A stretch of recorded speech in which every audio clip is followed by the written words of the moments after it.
welcome.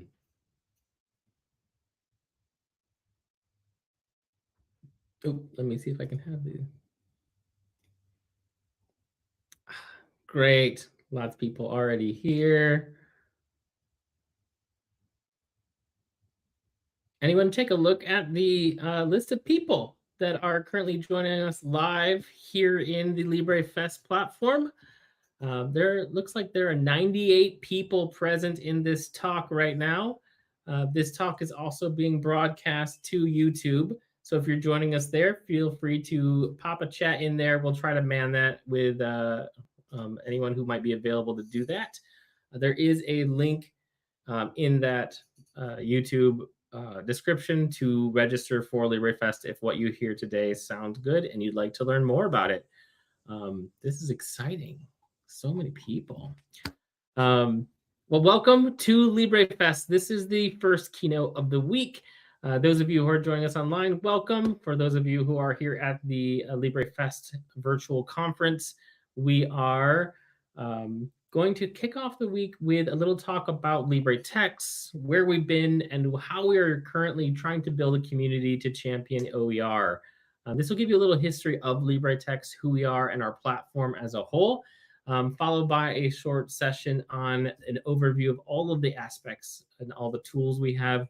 That is our overview of the LibreVerse talk. And then following up with that is our assessment and integrations and interactivity tools talk that will be after that. So with that, I will get started. I realized I didn't have a slide to introduce myself. My name is Justin Shorb, and I am the Director of Curriculum Innovation and Development here at LibreTexts. So that means professional development centers, trainings, and guides. I'm here to help you with all of those things.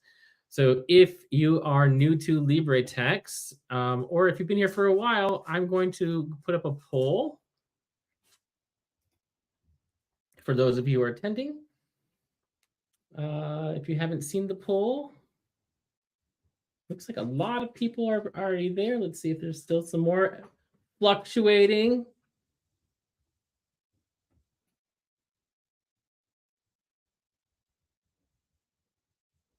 I'm excited to see how many people are brand new here.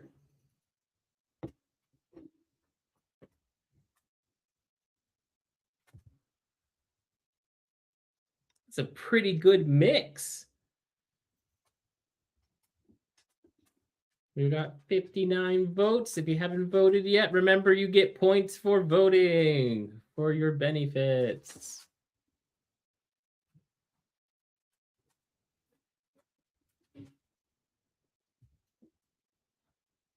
Oh, this is exciting. All right. Those of you on my team, take note of this. This is our audience. We are excited to be here. All right. I'm going to go ahead and close it at that point, and take a look at it. So of the people that are currently registered and signed in, we've got about 30% of the people that are completely new. Welcome. I hope that you learn a lot and that we make that learning curve as easy as possible for you to access all the tools that you're interested in. For those of you who've used it a long time ago, the next few slides are for you to tell us how much has really changed in LibreTexts in the past 3 years. For those of you who've already built something, awesome. You guys can feel free to jump into the chat, share your stories, and if you are giving one of our success stories, we're excited to hear it. For those of you who are linking to our resources, I go to conferences all the time where I see people who have never even known you could log into LibreTexts. So they just would use links to our textbooks, use links to our resources, and have never even registered. If you haven't registered and you're here in LibreFest right now, right after this session is a break, and during that break, there is a session for getting your Libre1 account and getting the instructor verification done. Jennifer will lead you through that process and make sure you're up and running before we get to our training sessions this afternoon. Great.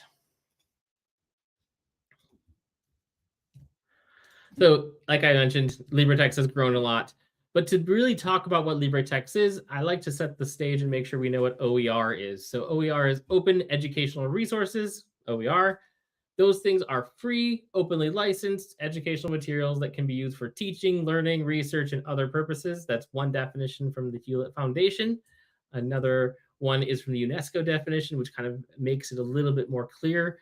OER are teaching, learning, or research materials that are in the public domain, so anyone can use for any reason whatsoever, or released with intellectual property licenses that facilitate the free use, adaptation, and distribution of resources. So making sure that things are freely to be used. Now, that has a lot of different connotations and meanings, so it's good to talk about those. What does it mean to be free or open in general? Well, open is the opposite of closed, right? So you don't restrict access to it. Or open could be free as in liberty, having things available to be used whenever you'd like to. But how freely available is it? Is there any access restrictions to even get to the resources? Do you have to have some account that or pay for some subscription? How free is it really to be used? Then the last free that everyone thinks of off the top of their head usually is it's free as in cost. So you don't have to pay for it. So if you don't have to pay for it, then what does that mean? So how different free can those be? It mentioned in the previous slide that OER has some either public domain or it's licensed so that the intellectual property has some freedom of use. So this can scale, and this is the Creative Commons licenses that you might have heard before. They can come all the way down from no one can use this in any way, shape, or form without my consent at all the way up to you don't even have to put my name on it. Just use whatever you want. I don't care. So that's very, very free and open. Most people fall somewhere in the middle. So a lot of OER resources, you're like free to use, but could you just put my name on it to say that started with this person so that you at least get some credit for it, but otherwise you can modify it, change it, do whatever you'd like. That's one license. Other ones are non-commercial. And we'll have a talk later this week on what mastering open licensing is really about and understanding that at a more detailed level. I'm not going to go into that here.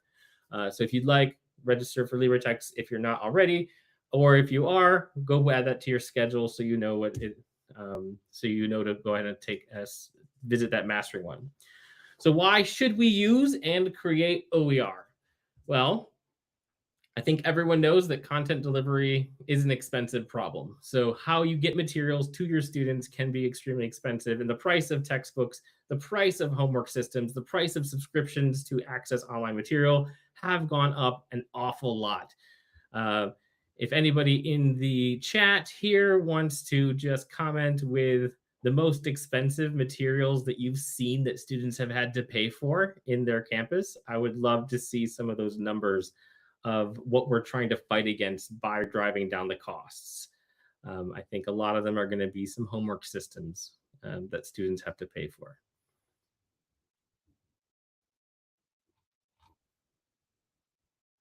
Oh, yeah. 30,000 for one class? Whew. Anyone else have some prices of things? A graphic design book that costs $1,000. Oh, nursing textbook bundles are super expensive. Yes, I know that that's true. I know at least my organic chemistry book from 10 years ago was the homework system and the book and some glasses for about $250. So content delivery problems and that cost is not just a thing to think about because you don't want students to spend a lot of money. There are other consequences to having things so expensive for our students. And one of those consequences is the fact that the students will just not buy the textbook, or they'll take fewer classes that semester because they can't take the classes. They may drop a course because they can't afford all of the textbooks for that whole entire semester. Or maybe they're just not going to purchase the book at all, which means they don't have their own copy. They can't engage with it however they want to.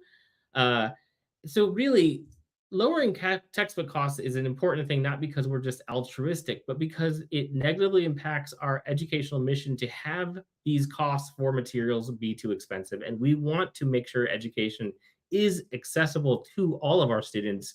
And we want them to be ready to start on day one, ready to go into their classroom and to engage wholly with the material instead of worrying about how they're going to be paying for things or when they can afford to get what they need to get for their classes. The other one that we want to talk about is freedom for the faculty members to think about their own course materials. So course materials like textbooks should be a tool to aid in the building in verbose knowledge base in students. So basically you should get materials that help your students. They should be materials that help your pedagogy, that engage in the way you want, increase the interactivity for your students the way they want. But course materials should not be a crutch to limit your own content development, your own pedagogy, and your own assessment materials and your advancement. So in other words, you don't want to be constrained by a textbook because it's what the publishers wanted you to have. So therefore, you're going to have quizzes in this structure. You're going to have homework in this structure. You're going to have learning objectives that are written a certain way.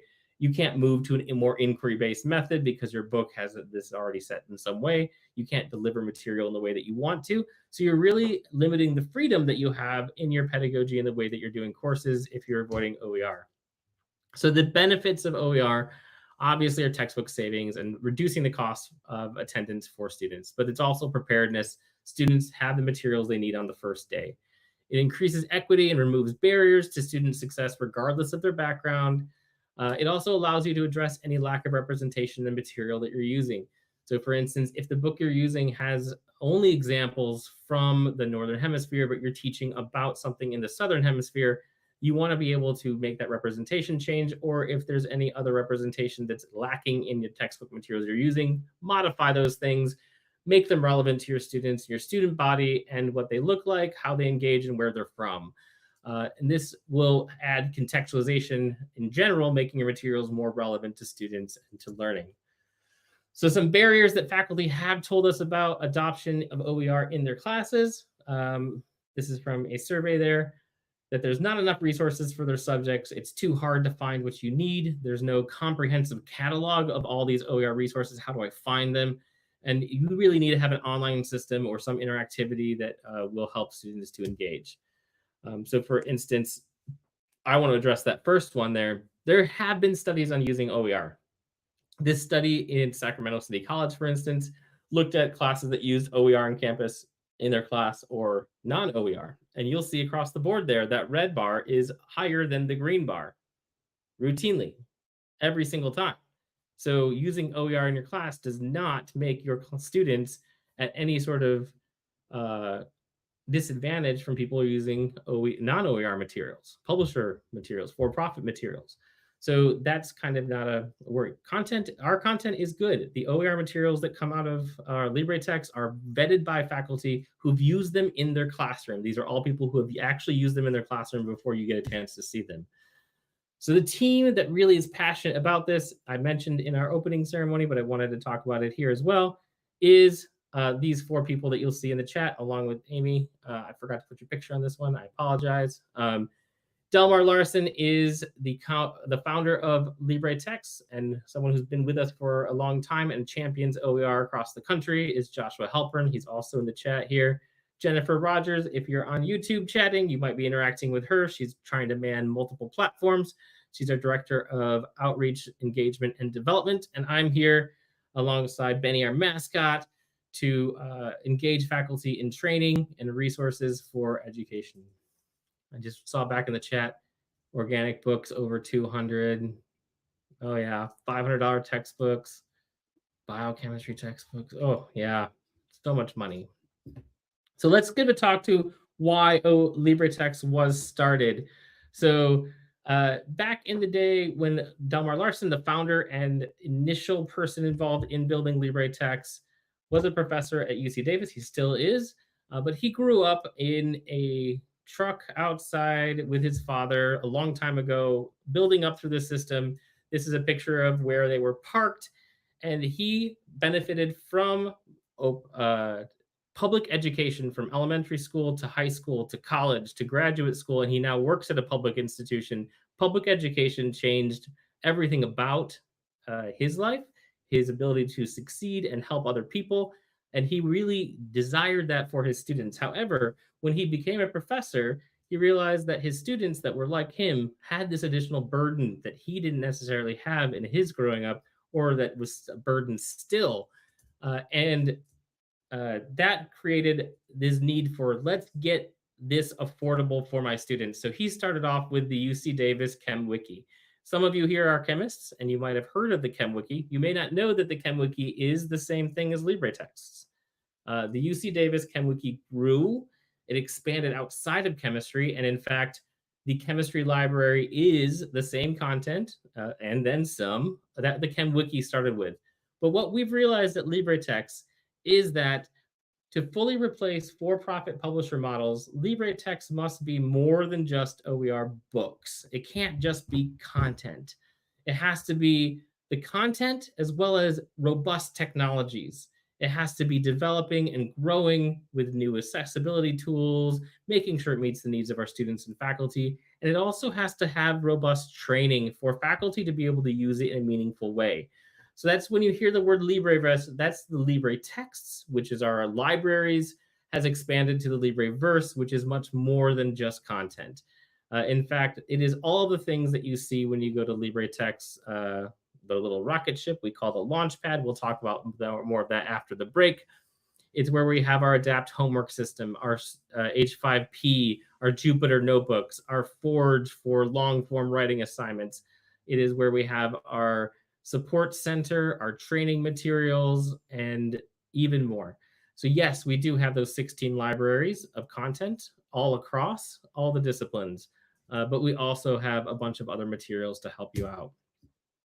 So the idea of what those are, we have over 3,600 textbooks in our library, over 300 LibreNet member institution campuses, including the CSUs, ASCCC from California, the community colleges there, Carly from Illinois, KBOR, as well as the Florida campuses are all included in our consortium of member institutions committed to lowering costs for our students.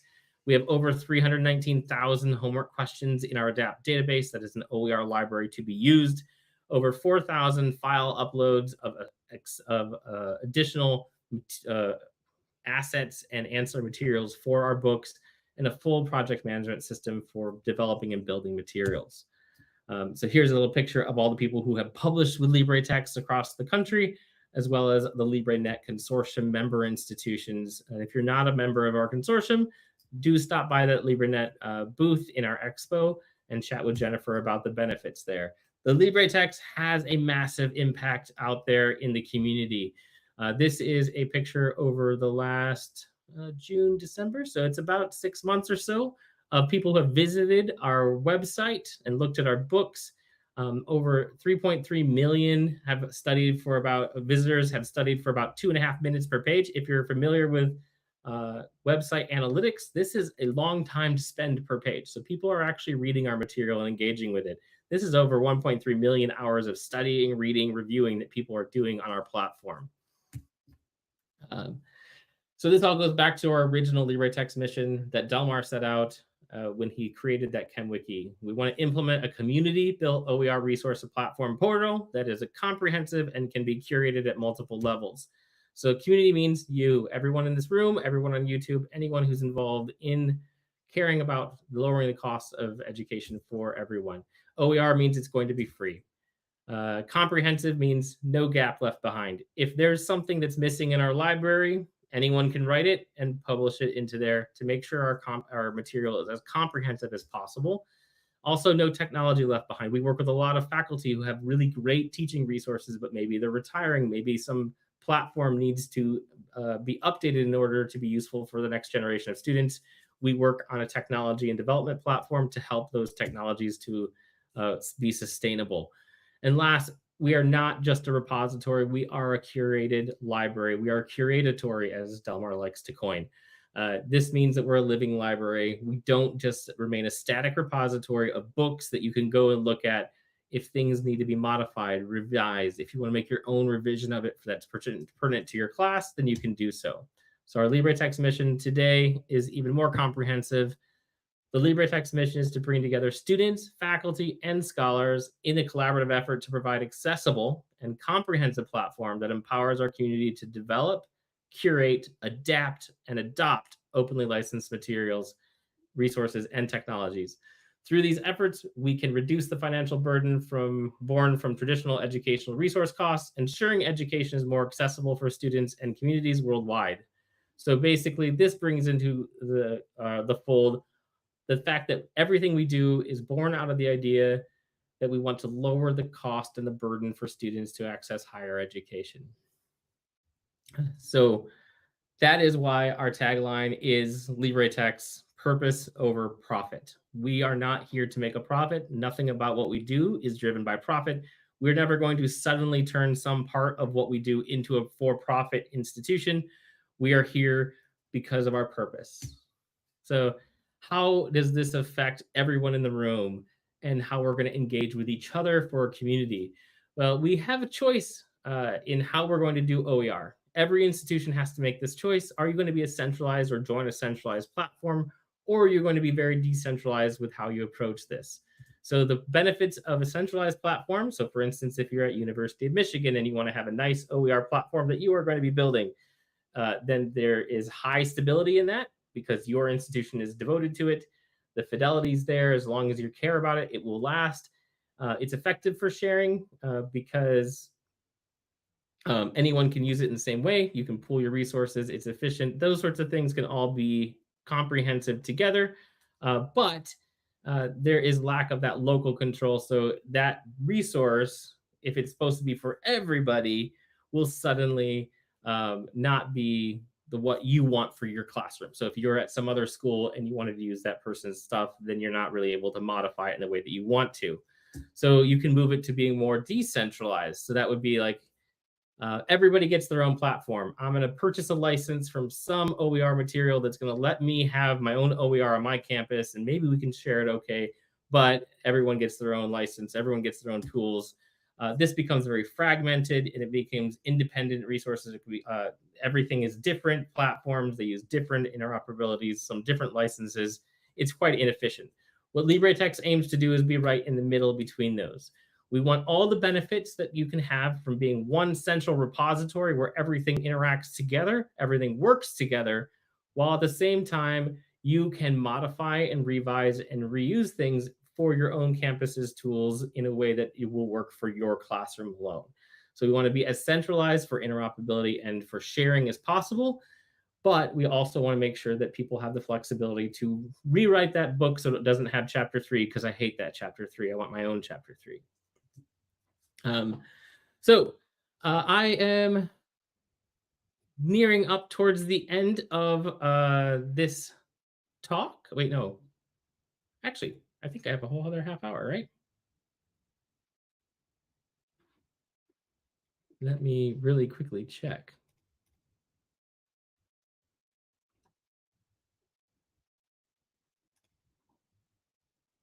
Oh, never mind. Perfect. Good. I have a couple more slides. So I was like, I can't be close to being done. So with that introduction to the background of LibreTexts, where we came from, what we were going to do, you know that we are a library of OER materials.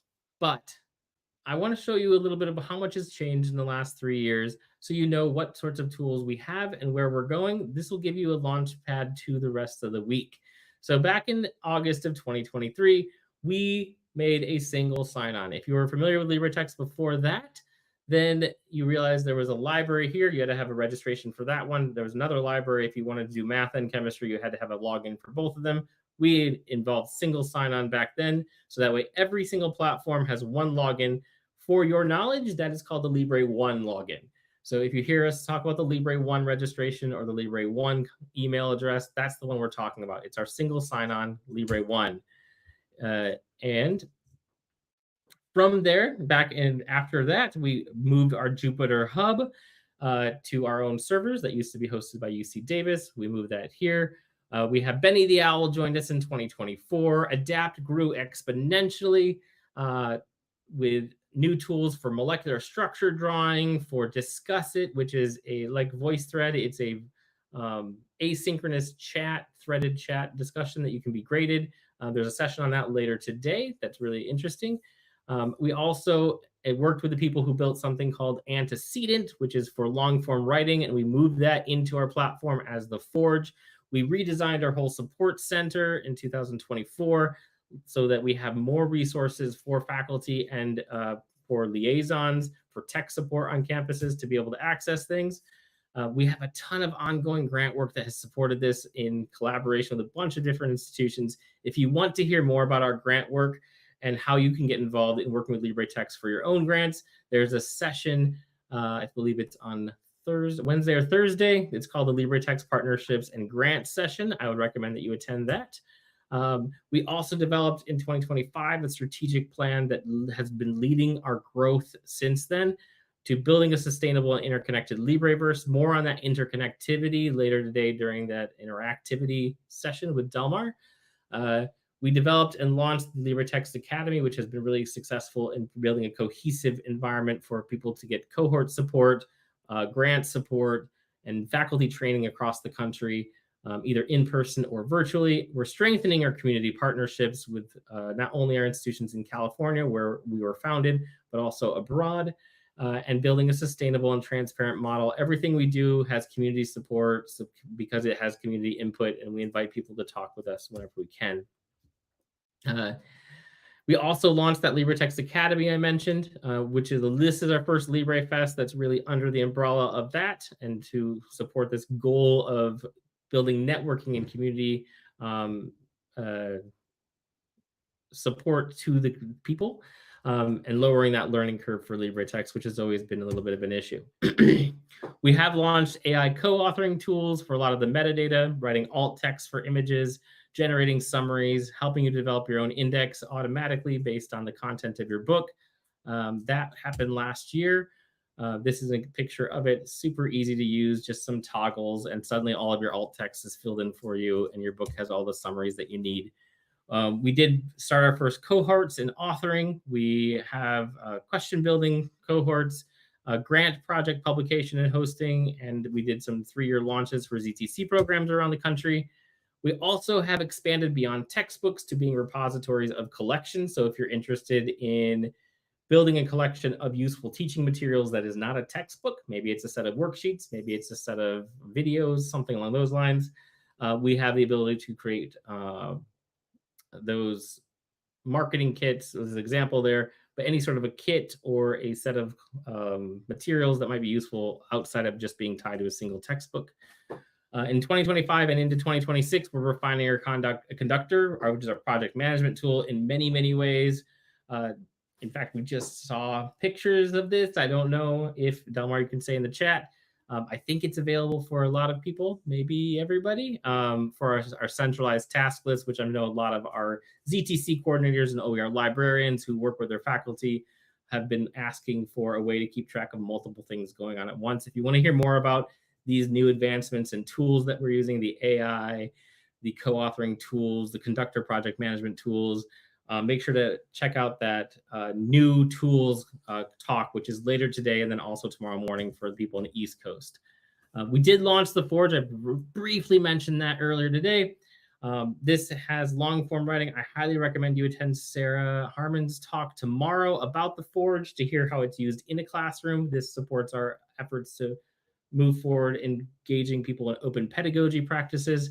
So all of that has happened in the content side, but we also have our new launch of LibreText Store last year. So if you've tried to buy a textbook from us before, our textbook purchasing for print is not for profit, very low cost, and very, very easy to use now, especially if you need to order multiple copies of things.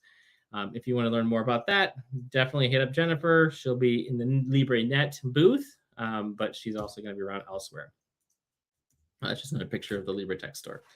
Many people have asked for analytics. We do have a ton of analytics that are now available, and these can be available for your book. If you need access to them, just talk to us. We've got support for building that into your conductor page as well. So 2025 really was about expanding LibreTexts to being more than textbooks. We have content, we have technology, we have development, we have training, and really centralizing what we're doing here at LibreTexts to encompass all aspects of this.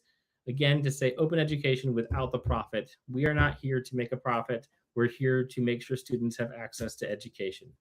So in 2026, infrastructure has been growing, and a lot of it has to do with accessibility. We want to make sure that everything in LibreTexts is completely accessible, from our homework to our textbooks to all of our engaging and interactivity tools that we can. So we have had an overhaul of our Commons and Conductor for accessibility. Our new remixer, which was already the most powerful one I've ever seen, is getting to be even better. That's launching soon, or might have even launched. I've been able to play with it for a bit. It's awesome. We have a lot of new tools that are coming out for publishing. I mentioned that a little bit ago, but that's the name of it, Transforming OER Text with New LibreText Tools. That's a talk that you can see later today or tomorrow morning. Rebuilding Adapt will be happening later this year to make sure that it's a sustainable product that lasts and has all the security that we need. I didn't mention it here. We're also going through SOC 2 compliance to make sure that we can be used on as many campuses as possible with our LTI integration. And we are working to make sure all of our assessment platforms this year can link through Adapt so that we have one centralized gradebook that can link to any school's gradebook. We are rebuilding our exporter and importer, which is the Shapeshift tool for exporting books into better PDFs, more accessible PDFs, and much more beautiful, to be honest, PDFs. We have other new AI tools, which you can learn about in that talk that's up there. A new Ask Benny for engaging students with the books to navigate through books, find materials that are in the books, all of those things, and even more, to be honest. So as you attend this week, you're going to hear a lot of new cool things. So what's 2026 really going to be about beyond technology and development there? It's empowering the community. So 3 other things that I wanted to mention here. We have our Connections Forum. So this is a place for you to go as verified instructor accounts to ask questions, to engage with the community, to share, to ask questions of content, and to maybe even report any concerns you have with a book that has some errata, to share that with the community so that we can all continually curate and grow this library that we all are devoted to. Our documentation is getting an overhaul. Again, driving our mission to make sure that you're empowered to learn and to teach people how to use LibreTexts on your campuses. We are streamlining the support for everyone between the Insights, which is our question and answer forum, our Connections, our construction guide, which is like our user manual, and our quick start guide for publishing. And we're empowering leadership around the country. We've attended the American Library Association for the first time this year to talk to librarians that have these goals on campus for their schools. 3-year ZTC plans for campuses that we've been working with leaders around the country to build 3-year plans to lower costs for everybody.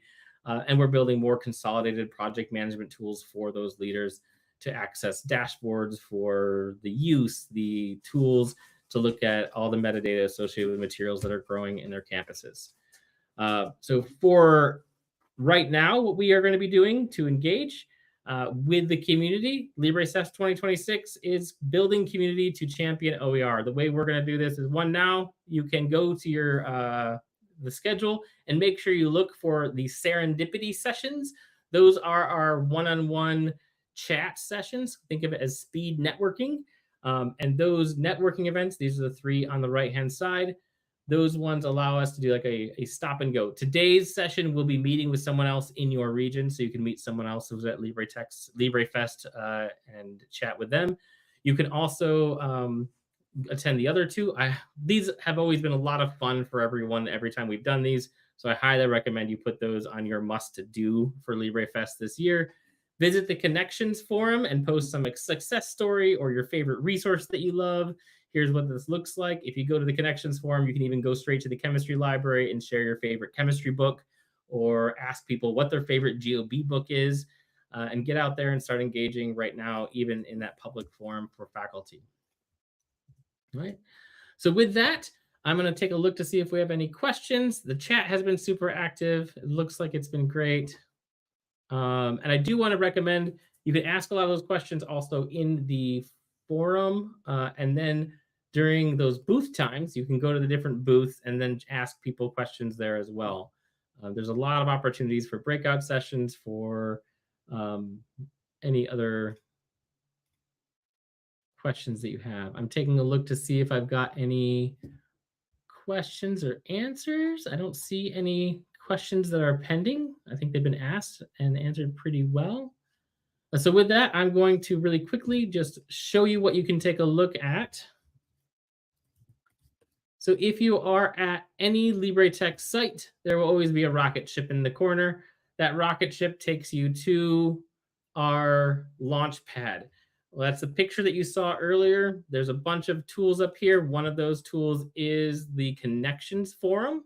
That's where you can go and take a look at what questions have been asked. So the answers there, ask your own question.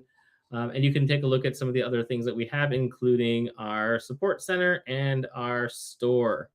And then you can go take a look at any of our libraries there.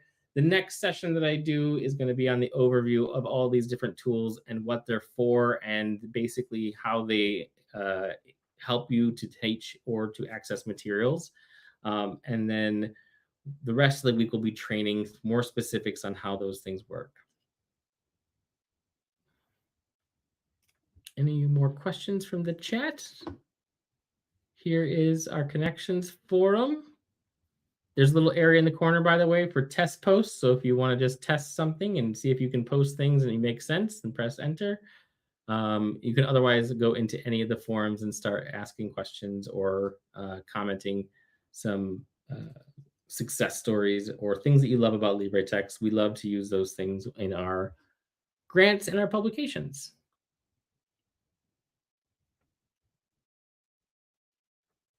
All right.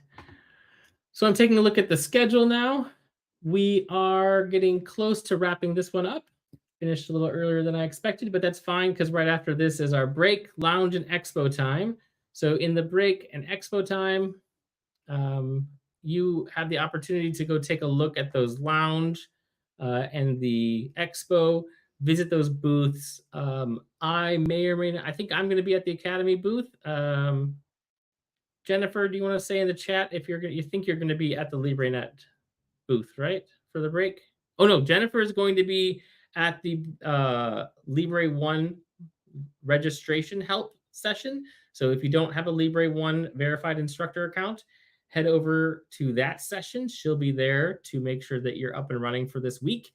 If you're on YouTube, there is a link there. You can feel free to register for LibreFest. The cost for a brand new person who's coming in is $50. So that's a really great deal for a week-long amount of training in OER, publishing, and authoring.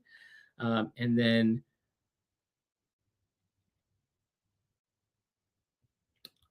I would definitely go take a look at the expo and all the things there. For the question from Angela, this is a good question. For newbies, is it better to go to building your first OER book or the Adapt 1 session?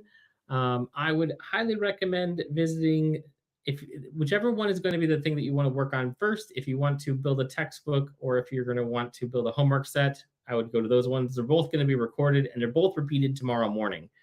So everything this afternoon is going to be repeated tomorrow morning, depending on how early of a morning person you are. If you have some experience with finding books on LibreTexts, so you already are somebody who has linked to books before, and you've already have a good idea of how to find some good books that are out there, then I would recommend going to Adapt 1, because that will get you started in that if you've never used that at all before. The other sessions in the afternoon will be on, for the authoring and publishing one, will be on using the remixer, and that's actually repeated twice today. So you can go to either of those, and it's repeated again for a third time tomorrow. So the remixer one will be taking the first steps into building a book, even if you just want to use a copy of somebody else's book. So those are probably the good advice for getting into those. Any other questions about the schedule or what to take a look at? I think I have the schedule for today earlier up here.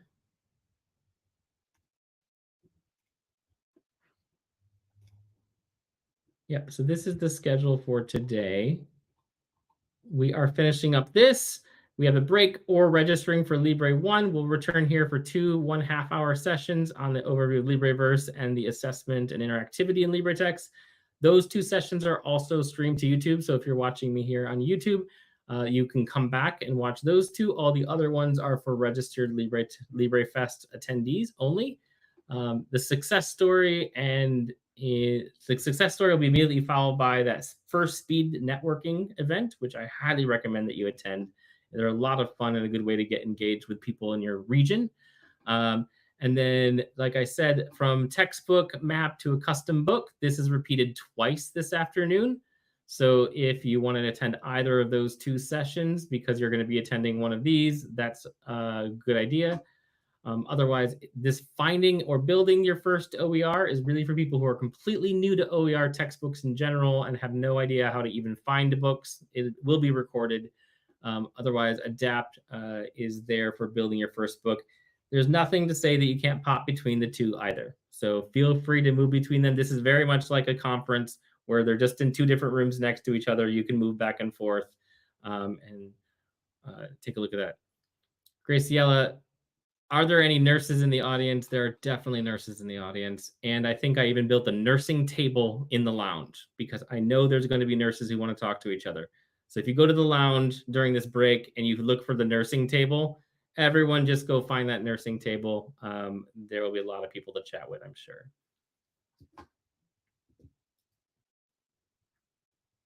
Let me see here.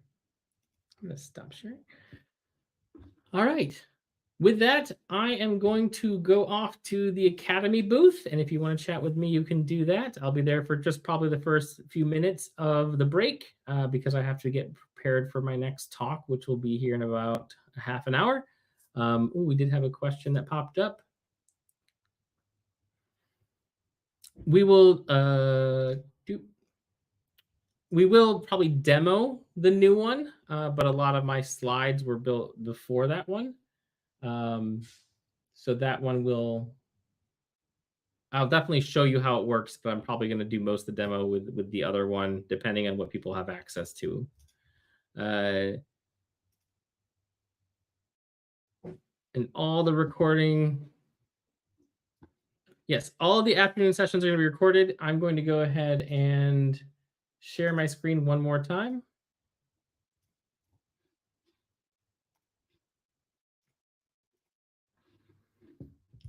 So in here, pretty much every session that has this little, I don't know what it is, a speaker thing here.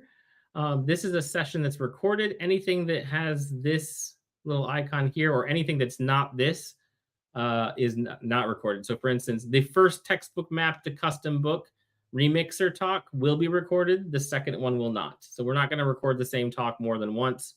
We're only going to record the first time it goes through. So if you take a look at the schedule, that will be how you know if it's recorded or not. So even if you want to maybe attend the morning ones just because those ones are not recorded, that's perfectly fine as well. Great. Well, it looks like the Libre1 registration session has already started. So feel free to jump over to that if you need help with getting your instructor verified account. So you're ready to go for the afternoon. Otherwise, I will see you all back here in about a half an hour. Thank you so much for coming.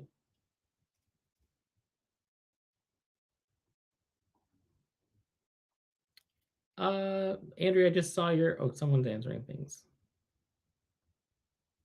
Andrea, I see that you're trying to watch things on your phone. I am not entirely sure about how things work on the phone.